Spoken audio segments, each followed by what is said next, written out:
अस्सलाम वालेकुम everyone, welcome back to Green Tech Solar Pakistan. Fawad, solar की प्राइसेस के बारे में अपडेट करिएगा। स्पेशली जो सोर्स है सोलर पैनल्स की, जो मैन्युफैक्चरिंग की सोर्स है पूरी दुनिया में, चाइना, वहाँ की प्राइसेस भी ज़रा रफली एक आइडिया दिएगा कि वो कहाँ पे जा रहे हैं और वो उसका ट्रेंड किस तरफ है, डाउनवर्ड है या अपर ट्रेंड है, क्योंकि उसी से ही रिलेशन बनता है कि पाकिस्तान में आने वाले दिनों में सोलर पैनल्स के रेट क्या होंगे। और साथ में 7-7.5 रुपये की दोबारा हाइक की बातें भी चल रही हैं, जो हमने लास्ट वीडियो में भी डिस्कस किया था। तो बिजली के रेट भी ऊपर जाने से अब और क्या सोल्यूशन है हमारे पास? बिल्कुल, सोलर पैनल्स की प्राइसेस में तो पूरी कोशिश अभी भी करी जा रही है। और जो स्टॉक 25 26 को आना था, उसकी बेसिस पे भी उसको भी दबाया जा रहा है, उसको भी छुपाया जा रहा है। कोशिश करी जा रही है कि उसके भी जो रेट्स हैं वो एक्स्ट्रा मार्जिन पे उसको बेचा जाए। तो यही बोला जा रहा है कि वो वाला स्टॉक क्या है नहीं, या वो इतने रेटों पे है या वो इतने रेटों पे है, जबकि जो कॉस्ट है वो वहीं खड़ी हुई है।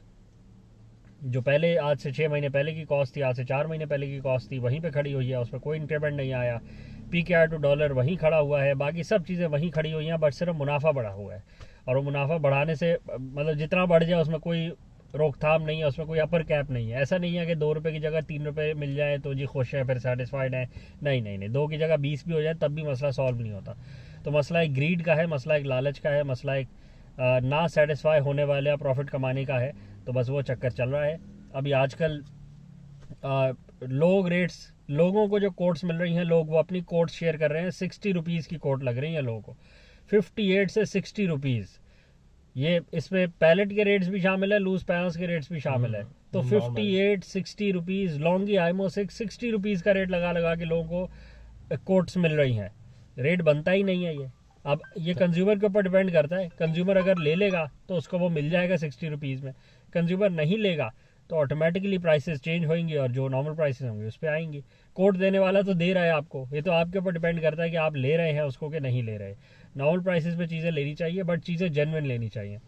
एक नया मसला भी खड़ा हुआ है, ड्राफ्ट डॉक्यूमेंट्स मिल रहे हैं जी। डॉक्यूमेंट मिल रहे हैं, वो ड्राफ्ट डॉक्यूमेंट है, प्रिलिमिनरी डॉक्यूमेंट्स है। प्रिलिमिनरी डेटा शीट तो समझ आती थी कि चलो डेटा शीट तो डेटा शीट है ना, उसकी फाइनल जब आ जाएगी, जब पैनल लॉन्च हो जाएगा।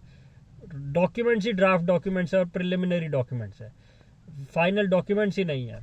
तो जो रिपोर्ट्स हैं वो सारी अनवेरीफाइड मन घड़त रिपोर्टें हैं। आप ये समझ लें, एक पर्चा लें, उस पर जो मर्जी अंग्रेजी में लिखना लिख दें और बोलें ये रिपोर्ट है। वो वाली रिपोर्ट्स घूम रही हैं, जिसका मतलब है कि जो सोलर पैनल्स आपको मिल रहे हैं वो विदाउट वारंटी सोलर पैनल्स मिल रहे हैं। और ये भी कंफर्म नहीं है कि वो भी मिल रहे हैं आपको कि जो उनके पीछे स्टिकर लगा हुआ है वो वाले पैनल्स भी हैं या नहीं है। ऐसे ही है कि 615 पीछे लिखा हुआ हो, बट एक्चुअली पैनल 400 वाट का हो और आपको वो मिल जाए और आप ले लें, आप खुशी खुशी घर ले आएंगे। मैं एन टाइप 615 ले आया हूँ, बट एक्चुअली वो 350 या 400 वाट का ही पैनल हो।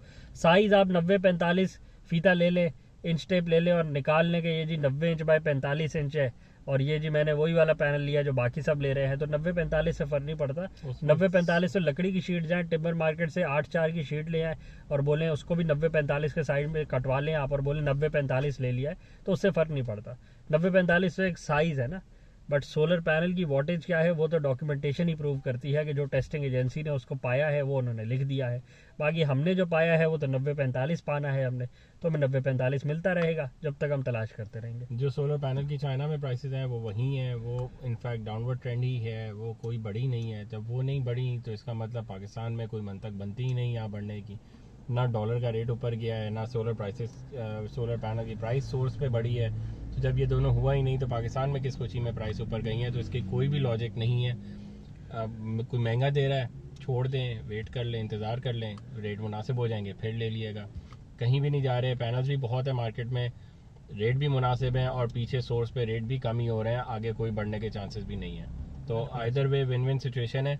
ये जो फेक पैनिक क्रिएट करी जा रही है इसको समझ जाएं और इग्नोर कर दें जब तक ये पैनिक क्रिएट करने की कोशिश कर रहे हैं। जब सामान नहीं कोई खरीदेगा तो ऑटोमेटिकली खुद ही उन्हीं रेटों पे देंगे, उसमें कोई मसले वाली बात नहीं है। और तब भी उसमें बहुत प्रॉफिट है, ऐसा थोड़ी है कि कोई कह रहा है कि लॉस में बेच दे कोई। ठीक ठाक प्रॉफिट है, ठीक ठाक प्रॉफिट है। इतना तो आगे अगर आप रिटेल करने लगे तो भी आपको नहीं बचता जितना ये कंटेनर मंगवा के कोशिश कर रहे होते हैं निकालने की। तो एज अ कंज्यूमर आपको कोई परेशानी की बात नहीं है, रिलैक्स करें। डॉक्यूमेंट्स वाला सामान लेना है, दूसरे बगैर विदाउट डॉक्यूमेंट्स लेना नहीं है। डॉक्यूमेंट्स को वेरीफाई करवाना है, SGS की हो, टिफनॉट की हो, जिसकी रिपोर्ट हो उससे वेरीफाई करवाना है, मुनासिब दामों पे ख़रीदना है और जेन्युइन सामान ख़रीदना है। सिंपल सी बात है, और अपना बिल ज़ीरो कर लेना है बस। इसमें कोई डराने वाली बात भी नहीं है, कोई परेशानी वाली बात भी नहीं है। ये सारा काम बड़ा रिलैक्स होके भी हो जाता है, तो रिलैक्स होके कर लें बस। सीधी सी बात है। वीडियो को रैप अप करते हैं। चैनल को लाइक करें, सब्सक्राइब करें, ज़्यादा शेयर करें, कमेंट्स में अपनी राय का इजहार करें और अपने एरियाज़ के रेट्स बताएं, आपके एरियाज़ में क्या रेट चल रहे हैं। क्योंकि जिनकी कोट्स आ रही हैं उनसे तो अंदाज़ा हो जाता है कि उनके एरियाज़ में क्या रेट चल रहे हैं, बट एरियाज़ ही बहुत हैं और फिर हर एरिया में अलग रेट चल रहा है और कराची के अंदर भी 6 रेट चल रहे होते हैं। तो आप भी अपने एरिया का रेट बताएं ताकि आपके एरिया को भी हाईलाइट किया जाए। आज के लिए इतना, थैंक यू।